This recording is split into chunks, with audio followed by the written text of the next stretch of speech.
사랑하는 우리 로고스 가족들 한 주간 평안하셨죠?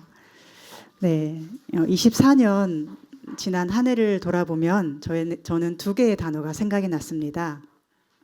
하나는 감사라는 단어인데 돌아보니 모든 것이 하나님의 은혜였다는 것을 깨닫고 감사하게 됩니다. 여러분과 이렇게 1년을 무사히 잘 지나올 수 있어서 감사합니다. 또 여러분이 하나님의 은혜로 묵묵히 주어진 삶을 잘 견디고 살아 계시는 모습을 볼 때마다 하나님께 감사합니다. 또 한 가지 단어는 바로 스펙터클이라는 단어예요.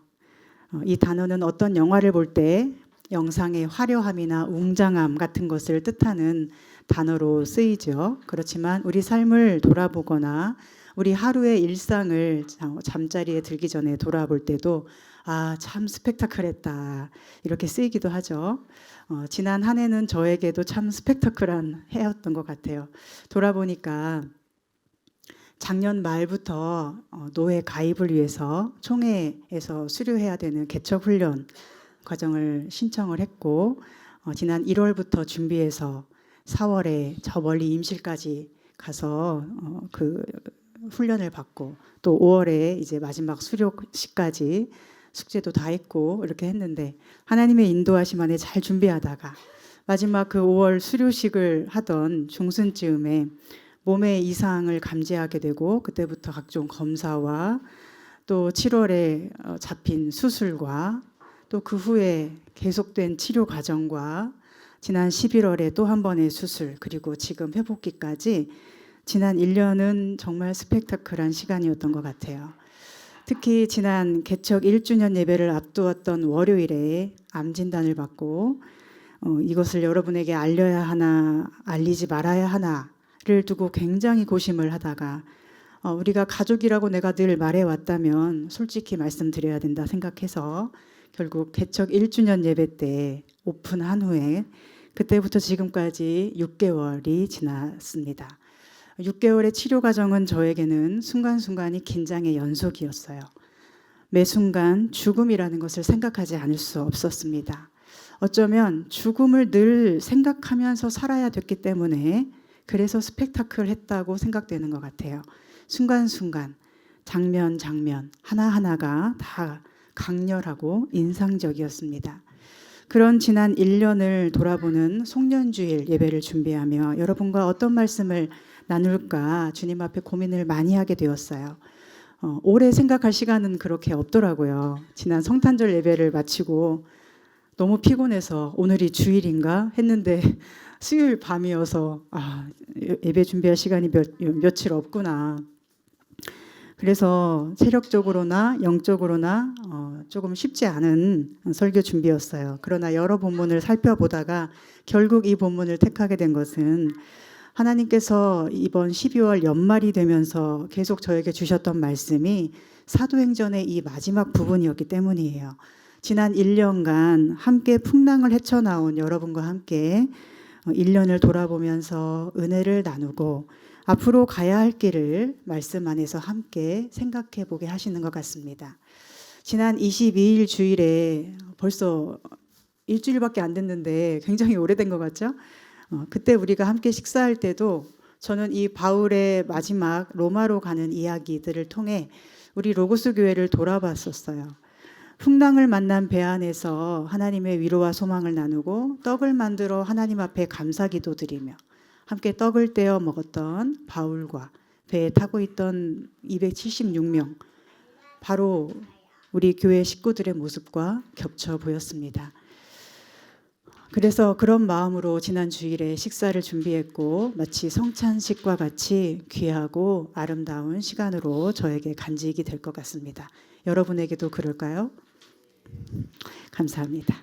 우리가 오늘 말씀을 통해 하나님의 뜻을 생각해 보기 원해요. 하나님이 우리를 구원하여 부르신 이유는 무엇인가 생각해 보기 원해요. 그리고 하나님의 인도하심은 어떻게 이루어지는가 생각하기 원해요. 그리고 우리가 바로 그 부르심과 인도하심 안에 있다는 것을 깨닫는 시간이 되기를 소망하고 축복합니다.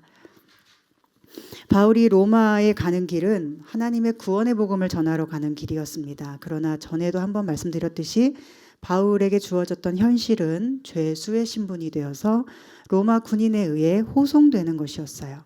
하나님은 바울을 위대한 구원 사역에 사용하시지만 현실 세계에서 인간이 보기에 바울은 그저 힘없는 죄인일 뿐이었어요. 언제 죽여도 괜찮고 언제 죽어도 세상에서 아무런 의미가 없는 사람, 그뿐이었던 바울입니다. 그런 바울을 하나님은 사랑하시고 귀히 여기셔서 그를 이방인의 구원을 위한 통로로 사용하기 원하셨습니다. 그래서 죄수가 된 몸으로라도 로마에 가게 하셨어요. 그런데 그 길은 순탄치 않았습니다. 사도행전은 바울이 로마로 가는 길에 만난 두 가지 회방을 우리에게 소개합니다. 그 중에 하나는 바로 바다에 불어오는 태풍이었어요. 이것을 성경은 유라굴로 광풍이라고 표현합니다.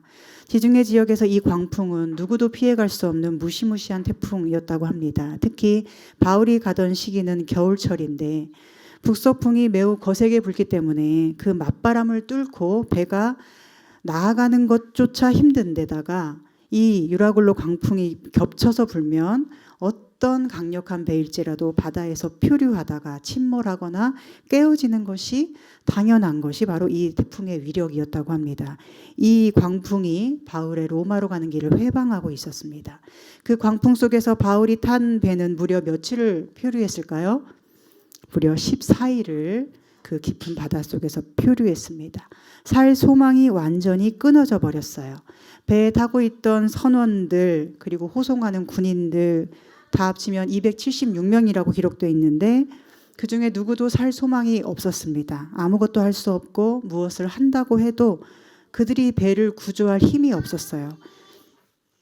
해와 달과 별도 전혀 보이지 않았다고 하는데 당시에 나침반도 없던 시기에 해와 달과 별이라도 봐야 지금 우리가 어디쯤에 있는가 방향이라도 알 수 있을 텐데 그마저 불가능했습니다. 그저 광풍에 떠밀려 표류하는 것밖에는 모든 짐을 바다에 버린 채 그냥 깜깜한 바다 가운데 외부로부터 어떤 구원의 손길이 임하기를 기다리는 수밖에는 그들이 할 수 있는 것이 아무것도 없었다는 거예요. 그런데 하나님께서는 바울을 로마로 가게 하시려고 바울과 함께 있던 모든 사람을 다 살려내셨습니다. 그들이 할 수 있는 것은 전혀 없었는데 그들은 하나님의 은혜로 우리는 완전히 죽었다 싶었던 그 위기 속에서 살아남게 된 거예요. 그 과정 속에 여러 사건들이 있지만 중요한 건 유라굴로 광풍이라는 것이 바울의 로마로 가는 여정을 회방하는 아주 큰 세력이었다는 것이죠. 그리고 어떤 회방이 또 있었을까요? 그것은 멜리데 섬에서 바울이 뱀에 물린 사건입니다. 14일 동안을 가까스로 태풍 속에 살아남았으니 얼마나 그 모습들이 불쌍하고 가련했을까요? 그곳에 원주민들이 그 사람들을 안쓰럽게 보고 특별한 동정을 했다고 성경은 기록합니다. 불을 피워주고 따뜻하게 하라고 하고 또 환영하고 받아주었어요. 그런데 바울이 가만히 있지 않고 뭔가 해보려고 태풍 속에서도 사람들을 먹인 바울이잖아요. 여기서도 뭔가를 해보려고 나무 한 묶음을 그 따뜻하게 해주는 불에 던진 거예요. 그런데 그 뜨거움에 불이 나와서 독사가 바울의 손을 물어버렸죠. 그러자 원주민들은 뭐라고 합니까? 살인자다. 살인자이기 때문에 바다에서는 14일 동안 어떻게 살아남았는지 모르지만 이렇게 뱀이 물어 죽임으로써 공의가 이루어지는 것이다. 이렇게 말해요. 뱀에 물린 것 자체로 바울은 살인자가 되고 진짜 악한 사람으로 오해받는 상황이 된 거죠. 우리가 세상에서 이런 가치관을 늘 접하며 살아가죠. 무슨 잘못된 일만 있으면 죄 받아서 그래. 스스로에게도 타인에게도 그렇게 쉽게 말합니다. 그런데 그때 바울은 그 짐승을 어떻게 합니까? 불에 떨어버렸다고 성경은 말씀해요. 그리고 뱀에 물린 곳에는 조금도 상함이 없었다고 말씀합니다.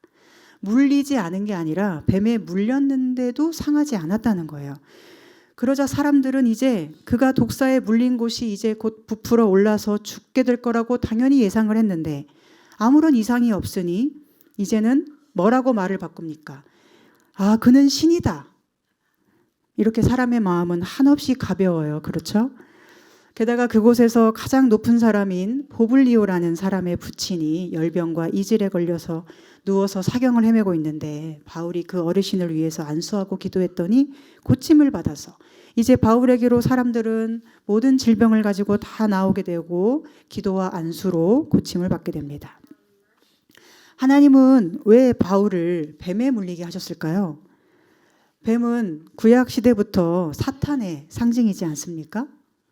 이유는 알 수 없지만 우리가 아는 것은 바울이 뱀 때문에 물려서 힘들었겠지만 하나님은 그 뱀까지도 불에 떨어내게 함으로써 뱀의 세력, 악의 세력, 죽음의 세력을 바울이 이기도록 하셨다는 것입니다. 유라굴로 광풍이라는 바다가 가진 죽음의 힘도 하나님은 이기게 하셨어요. 그렇게 살아남았기 때문에 로마에 계속 갈 수 있었어요. 또한 뱀에게 물려서 당연히 죽었어야 됐는데도 거기서도 살아남음으로써 멜리데 섬에서 환대받고 다시 로마로 떠날 채비를 그곳의 사람들을 통해 할 수 있게 되었습니다. 여기서 우리가 알 수 있는 것은 무엇일까요? 때로 하나님의 인도하심은 우리의 생각과 매우 다르다는 거예요. 때로가 아니라 거의 많이 다르죠. 우리의 생각대로라면 바울이 로마에 가는 길은 복음을 전하러 가는 길이므로 하나님이 보내시는 길이므로 어때야 됩니까? 순탄해야 되고 풍랑이 없어야 되며 뱀에게 물리는 일은 더욱 없어야 됩니다. 개선 장군처럼 멋지게 로마에 입성하여 많은 사람에게 환영받고 그 앞에서 멋지게 연설을 해야 할 것입니다. 위대한 설교가들처럼 그렇게 해야 된다. 이것이 우리들의 생각이죠. 그런데 하나님이 바울을 인도하신 길은 풍랑이 극심하여 살 소망이 완전히 끊어져 버리는 캄캄한 바다 한복판이었고 아무도 모르는 한 섬에서 저주의 상징인 독사에 물려 독이 온몸에 퍼져 죽을 뻔한 상황이에요. 그리고 그 속에서 사람들에게는 죄수라고 무시당하고 악한 자라고 살인자라고 비난을 받는 것이었습니다. 또한 우리 생각에는 어떻습니까? 바울이 이렇게 풍랑에서도 살아남게 하시고 뱀에 물리고도 죽지 않고 살게 하셨다면 나중에 로마에서 참수형을 당해 목이 잘려 순교할 때에도 하나님이 바울의 목에 칼이 닿으면 그 칼이 부딪혀서 깨지게 할 수 없었는가? 이런 생각을 하죠. 그런데 그때는 왜 바울을 살려내지 않으셨느냐라는 거예요. 이것이 우리들의 생각입니다.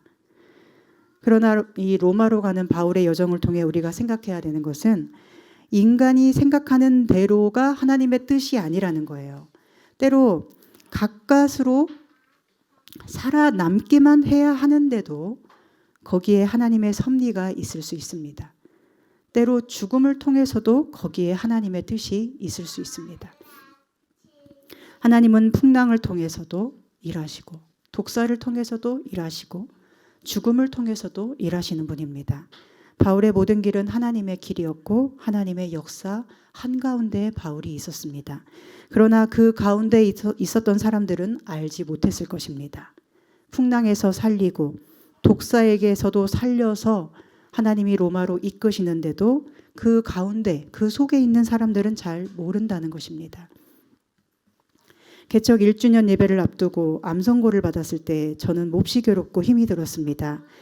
개척을 한 것도 정말로 기적적으로 제 개인적으로는 죽음을 각오하며 한 것인데 1년 만에 암에 걸리다니 마치 바울이 풍랑을 겨우 뚫고 섬에 도착했는데 뱀에게 물린 것과 같지 않습니까? 수술을 2번이나 했으니까 지금 생각해보면 마치 뱀에게 2번 물렸다가 살아난 것처럼 저는 느껴집니다. 그리고 그 속에 한복판에 있었던 저는 잘 알 수가 없었어요. 왜 나에게 이런 일을 주시는지, 왜 교회가 이런 어려움을 당하게 하시는지 알 수가 없었습니다. 그러나 이 모든 것이 하나님의 인도하심이다라고 믿고 갈 뿐이죠.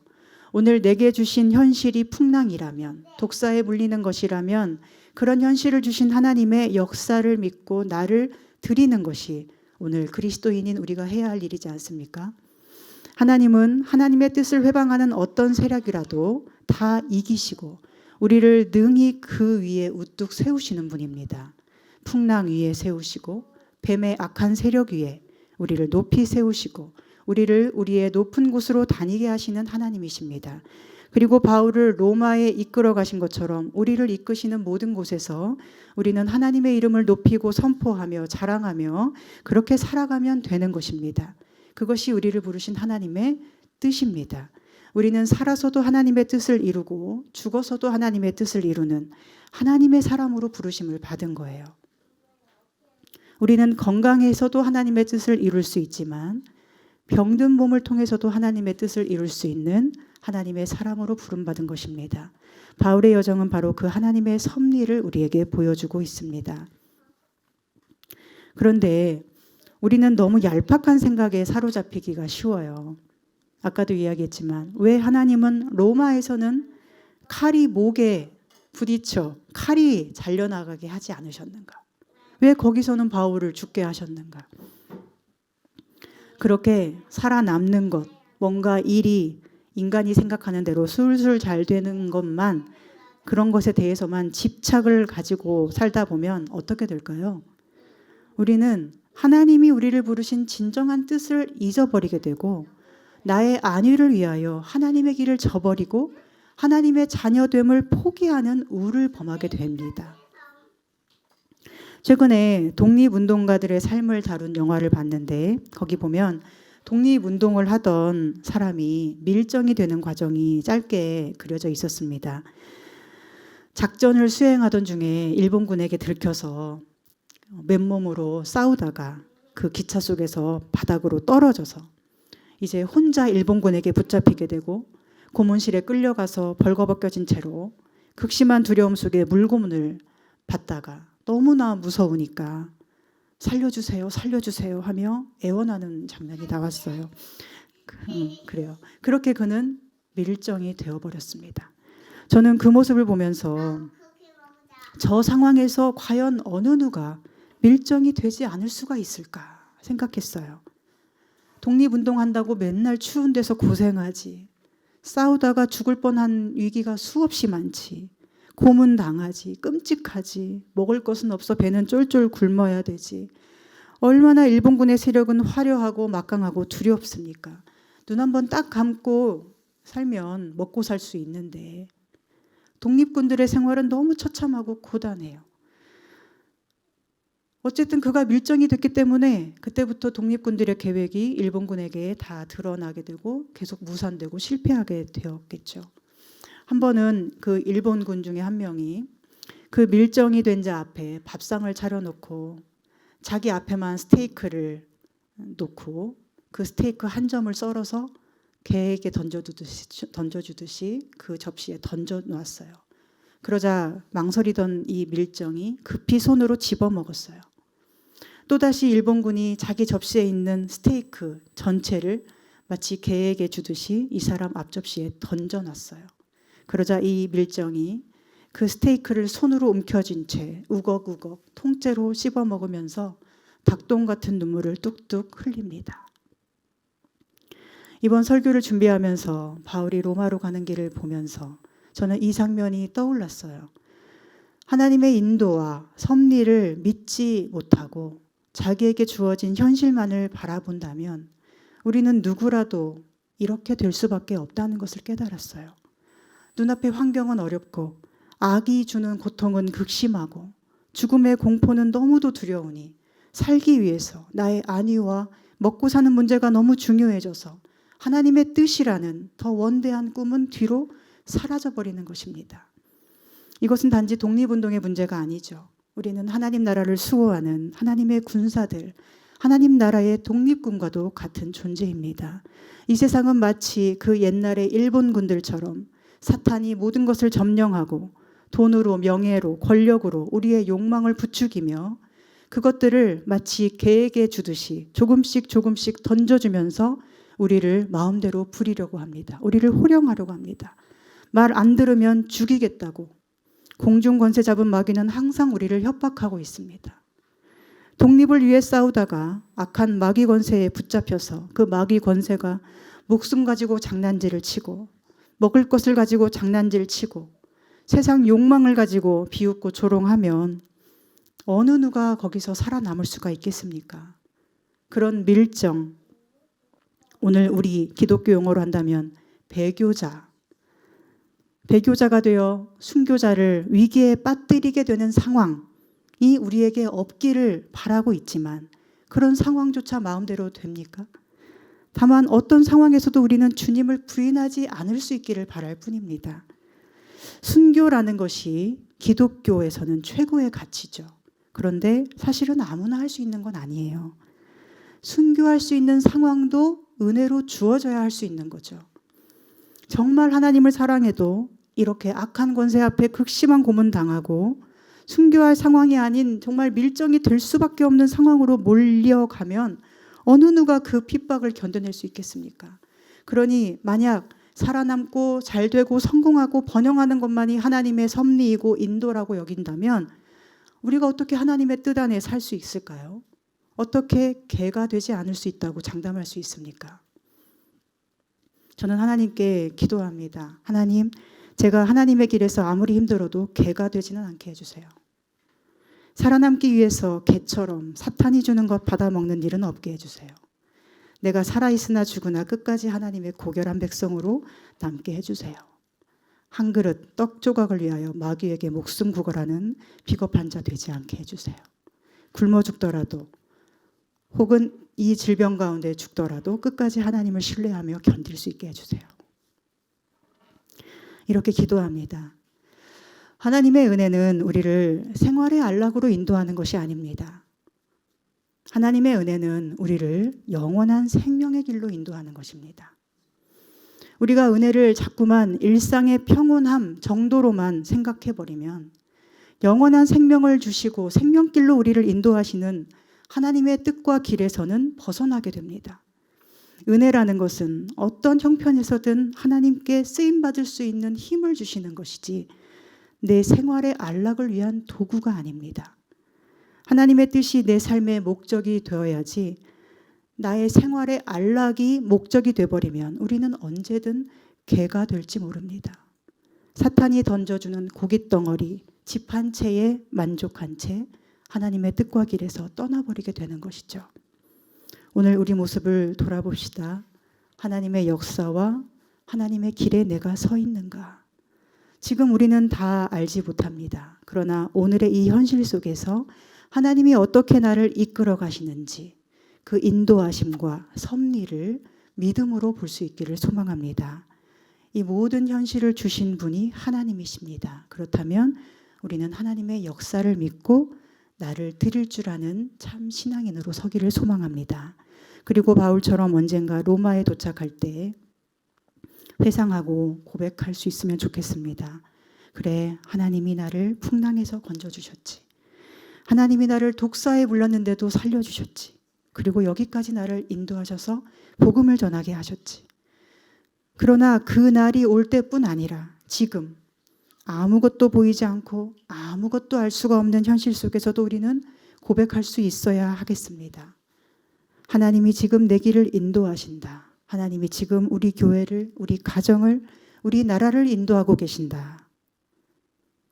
그리고 언젠가 넓은 항구에 도착했을 때 그날이 하나님의 영원한 품에 이르는 마지막 날일 수도 있고 아니면 이 땅에서 행복을 누리는 어떤 시간일 수도 있겠지만은 언제가 됐든 그 영광의 날에 우리를 영생으로 인도하신 하나님의 은혜를 회상하고 고백하는 우리가 됐으면 좋겠습니다. 그런데 그 길에 서 있는 우리가 해야 할 일 두 가지가 있어요.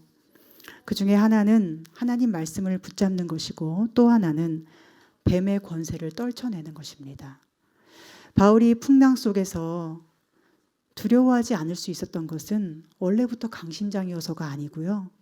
하나님의 말씀을 붙들었기 때문이에요. 하나님이 뭐라고 말씀하셨어요? 내가 너를 로마에까지 가게 한다. 네가 가이사 황제 앞에 서야 하리라. 이 배에 탄 자들을 다 내가 너에게 주었노라. 여기 배에 있는 자 중에 아무도 이 배에서 죽지 않는다. 이렇게 말씀하시는 하나님 말씀을 붙들었기 때문에 그 두렵고 괴로운 풍랑의 시간을 견디고 오히려 다른 사람을 위로하는 데까지 나아갈 수 있었습니다. 오늘 여러분도 풍랑을 만날 수 있습니다. 우리 삶은 그 자체로 마치 풍랑과 같지요. 이리저리 흔들리고 거센 파도에 깨질 것 같은 위기의 순간이 우리에게 언제든 올 수 있습니다. 그러나 그때 우리는 풍랑의 말에 귀 기울이지 말고 하나님 말씀에 귀 기울이기를 소망합니다.